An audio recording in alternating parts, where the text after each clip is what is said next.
the one thing everybody gets wrong about insulin resistance. A lot of people have this tendency to think that insulin resistance is caused by diabetes, when in fact the reverse is true. Insulin resistance is a precursor to diabetes, and someone can be insulin resistant for months or even years before it becomes a much bigger problem. In fact, some of the early signs of it would just be unexplained weight gain. So what is insulin resistance? How does it work? If you imagine your body's cells are like little houses, and sugar in your blood is like the fuel for those houses that they need to function. So to get the fuel inside the houses, you need a key. The key is insulin. It's a hormone. Now, insulin resistance is like the door locks of the houses. They become rusty or worn out.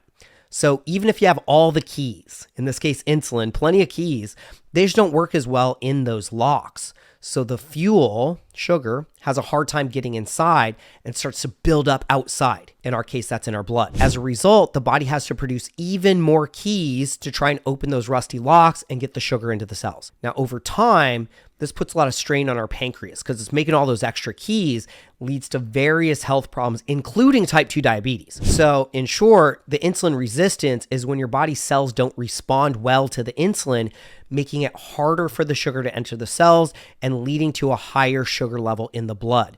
So now we have all this extra fuel, the sugar. It's hanging around outside the house because those rusty locks make it hard to get inside.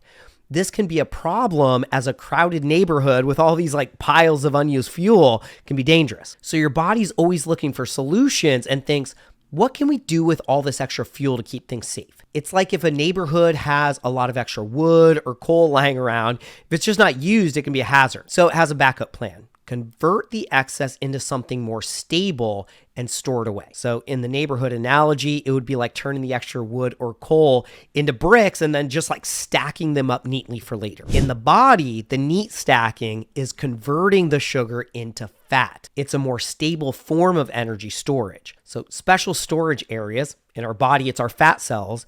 They're designed to hold on to these bricks until they're needed later. But if there's continually too much sugar, the storage area, these fat cells, they expand and multiply, leading to weight gain, obesity, inflammation, and just a lot of other health problems. So if someone's experiencing like some unexplained weight gain, insulin resistance just might be to blame. But the good news is insulin resistance can be improved. Certain nutrients like magnesium, chromium, omega-3 fatty acids, and berberine, that's an herb, all improve insulin sensitivity. So they make those locks less rusty, so the keys can unlock the doors better and the energy can get back in the cells again. Long-term, changes in diet and activity levels are necessary to be able to maintain proper insulin functioning. Share this with someone you know who might be suffering from insulin resistance. Like and follow for more information like this.